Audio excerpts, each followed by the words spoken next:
¿Te ¿Cómo va? andás? Ah, me dan agua. Mirá, Sí. vos estás tomando agua, brindemos con agua. Muchísima, sí, 2 veces entonces. Dos, una, y mirarnos dos. a los ojos, por favor. Sí, siempre tomo agua. ¿Cómo le va? ¿Qué dice usted? Bien, muy bien, muy bien. Qué bueno tenerte acá. Estaba escuchando atentamente. Me interesaba un montón, en serio, de verdad. Sí. ¿Cómo estás? Bien, gracias por invitarme, muchas gracias. Pero por favor, Gracias. no hace mucho tiempo me estuviste viendo en teatro.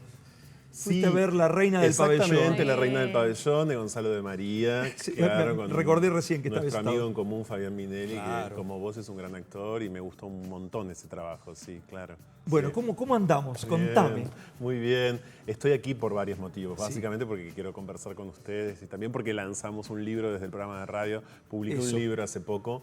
Publicar es una manera en este caso bastante particular de decir porque es un libro solo electrónico. Me sumé como a la tendencia, diríamos, mundial de los ebooks, de los libros electrónicos. Y es un libro que compila 7 entrevistas de todos estos años de No se puede vivir del amor, que es el programa que hago en la radio Claro. pública de la ciudad, sobre diversidad sexual hace un tiempo largo ya.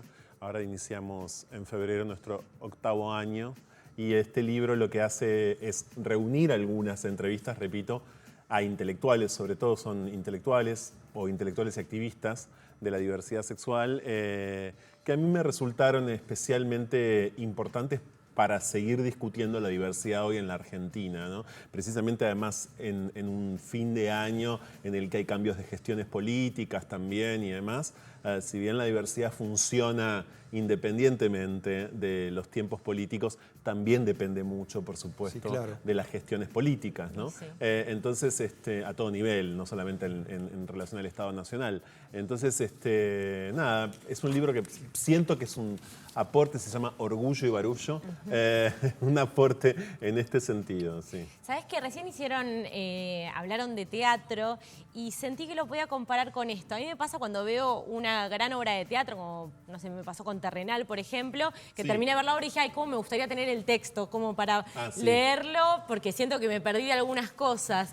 Y con tus entrevistas, que yo, de hecho, algunas con mis amigas nos mandamos ¿En serio? por Radio Cat, Ay, cuando no dicen, puedo che, creer. hubo una entrevista que está buena y nos la mandamos. Gracias. Está bueno tenerlo en texto, porque en Sí. general son muy ricas y muchas veces hay gente muy especializada que sabe un montón sobre un montón de temas y está bueno tener los conceptos también, poder leerlo, ¿no? Sí, yo siempre trabajo con una noción escrita de las cosas, porque quizás escribir sea para mí como elemental. Entonces siempre que hablo o siempre que entrevisto o siempre que escucho a alguien, estoy pensándolo de forma escrita. Tiene mucho que ver con lo que decís vos.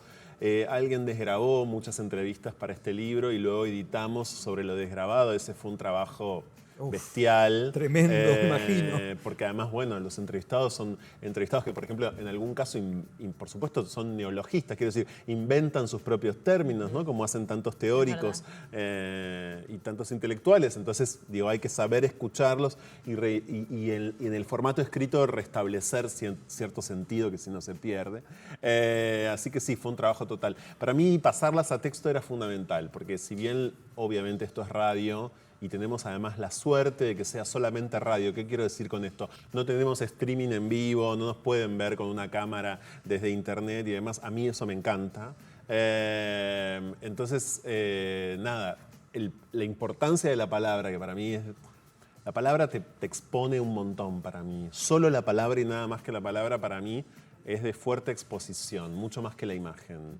O sea, es muy delatora la palabra para mí. Entonces, creo que ellos se delatan, así que se lo dejo a criterio de quien lo lea, que por suerte son varios ya. Contanos brevemente quiénes son estas 7 historias, quiénes la componen. Sí, es interesante la palabra que usás, Daniel, porque en un programa que tiene su tiempo al aire ya y por el que pasan muchas historias de vida, Claro. yo podría haber hecho un libro de historias de vida.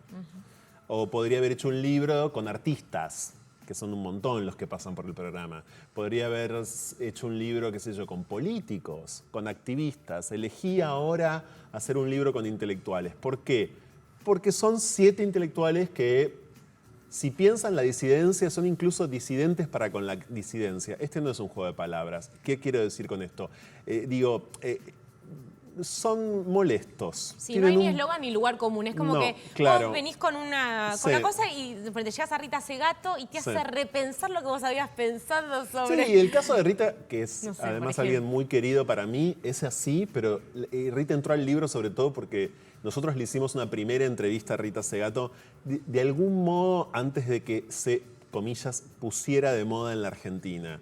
O sea, era una persona cuyo pensamiento era conocido sobre todo en algunas universidades, en algunas carreras, pero no era conocido a un nivel masivo para los feminismos como lo terminó siendo No, de luego. hecho, tuvo que vivir muchos años afuera, Sí, digo, ella desarrollar vivió su carrera 40 afuera. años en Brasilia, claro, ella es de formación argentino-brasilera, digamos. Entonces, sí, vino en septiembre de 2015 el programa por primera vez, o sea, hace un montón de tiempo. Y esa primera entrevista, bueno, se convirtió en un audio que muchas personas gentilmente, como vos y tus amigas, compartieron un montón y se viralizó, digamos, muchísimo. Luego está Daniel Borrillo, que es un abogado argentino radicado en Francia hace 40 años, especializado en derechos humanos y en diversidad sexual, por supuesto. Está la activista travesti argentina Marlene Bayar, la filósofa Diana Mafía, el sociólogo argentino Ernesto Mequia, de la UBA y de la Universidad Nacional del Litoral, que él es especialista en los adultos gays, digamos, gays, lesbianas y trans, ¿no? En el caso de que las trans lleguen a ser adultas mayores, que son muy pocas, también él se especializa en eso. Y está además Eva Giberti, que tiene hoy 91 años, la gran psicoanalista argentina, que a mí me dio una de las últimas y más extensas notas, hasta el momento por lo menos. Y también está una filósofa transfeminista mexicana que se llama Sayak Valencia, que es alguien que ya estuvo 2 veces en el programa y cuyo pensamiento a mí me sedujo sobremanera y creo que es la más disruptiva de todas. Su pensamiento es complejísimo. Quise hacer un libro de estudio. El otro día me lo decía Catalina de Lugui. Me dijo, es un libro para estudiar. Yo sí, me di cuenta después que había hecho un libro de estudio. Y de una época, porque también las entrevistas fueron realizadas en determinados años y, por ejemplo, el tema de aborto está bastante presente, porque también estuvo muy presente, sobre todo en el año 2018 y 2019, en la agenda de la sociedad de Buenos Aires, sobre todo. Sí, ¿no? bueno, eso no es casual. Yo puse la entrevista a Diana Mafía, que fue entre el tratamiento en diputados y el tratamiento en el Senado del aborto, fue justo en ese periodo, a propósito porque me parecía que podía reflejar discusiones de un año que será, por supuesto, un año inolvidable para la Argentina, como fue el 2018, ¿no? Y lo mismo con Eva Giberti, que también la fuimos a ver en ese mismo interregno, ¿viste? Entre diputados y el Senado. Y bueno, obviamente el tema del aborto era un tema indispensable. Sin embargo, por ejemplo, en el caso hay entrevistados que quisieron leer sus entrevistas. Tiene que ver con la pregunta que hacíamos. Es decir, no quisieron que saliera por escrito cualquier cosa. Y eso es releerlo. Claro, eso es re interesante, ¿no? Porque pues en radio uno también charla y se claro, relaja y dice, ay, después dice, ay, ¿qué dije? Exacto. Pero es no creo que sea por su propio pensamiento, sino quizás cómo fue volcado. Bueno, estaban desgrabadas. ¿Viste? Como hay algo de la oralidad Claro. Que por más que la tengas muy elaborada, muy pensada, muy articulada, en el intercambio lingüístico, digamos, en la conversación se pierde, ¿no? Por completo. Entonces, supongo que tiene que ver con eso. Eva Giberti, que corrige a mano y no en la computadora, quiso corregir a mano todo perfectamente. Y me acuerdo, por ejemplo, que en ese momento, y eso no entró en el libro, hablamos mucho de Abel Albino, que había tenido su exposición, es el médico argentino muy, muy contrario, digamos, a las políticas de diversidad sexual en general y de aborto también. Había tenido una exposición para mí tristemente memorable en diputados o en el Senado, creo, y ella ahí, que lo conoce de toda la vida, se despachó y cuando hicimos la corrección me dijo, mejor saquemos esto, porque claro, era muy propio como de un momento, como de una semana, y la verdad que para qué inmortalizarlo, ¿no? Es decir, podía quedar afuera del libro. Sí, bueno, y algo que es muy inspirador es cuando se habla de las infancias, ¿no? Digo, de las nuevas generaciones, que yo creo que en temática de disidencias y diversidad es como eso, muy inspirador, decir, vale la pena todo el trabajo realizado, vos desde tu programa y desde tu rol, pero digo, cómo las nuevas generaciones crecen con otra cabeza, ¿no? Es la experiencia más sublevatoria y para mí esperanzadora del tiempo presente, la de las niñeces trans. Hace poco ustedes habrán visto a esa niña de Extremadura, en España, que conmovió al mundo entero, ¿no? En el en la asamblea de Extremadura.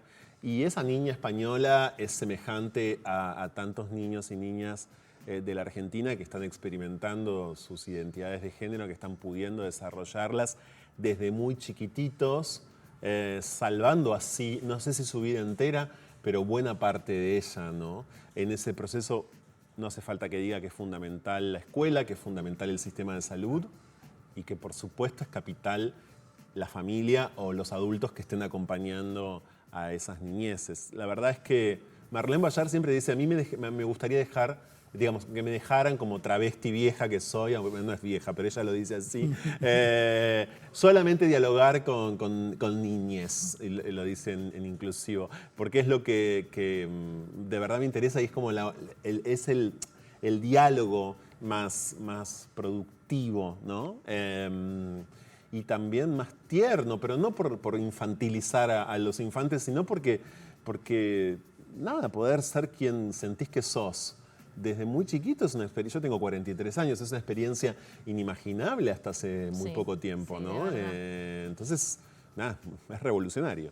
Bueno, gracias y a partir de febrero lo escuchamos en la radio de nuevo. Qué Exactamente eso, pasanos el chivo de las dos cosas, del libro y de la radio. Está bien, muchas gracias. Además, muchas gracias por leerlo. Estamos haciendo No se puede vivir del amor desde el primer lunes de febrero de vuelta en la radio pública de la ciudad a las 12 de la noche, en vivo de lunes a jueves. Y el libro lo pueden conseguir en bajalibros.com o en leamos.com. Es solamente electrónico, es súper barato, se lee en el celular, donde sea, y ojalá lo disfruten. Es un libro de entrevistas, es dinámico, sí, pero al mismo tiempo es denso. Ojalá lo disfruten. Muchísimas gracias. A ustedes. Feliz año para Igualmente, vos. felicidades. ¿Viste cómo es ese estudio? Me tengo que trasladar. Permiso, Franco. Dale, gracias, querido. Te toco gracias.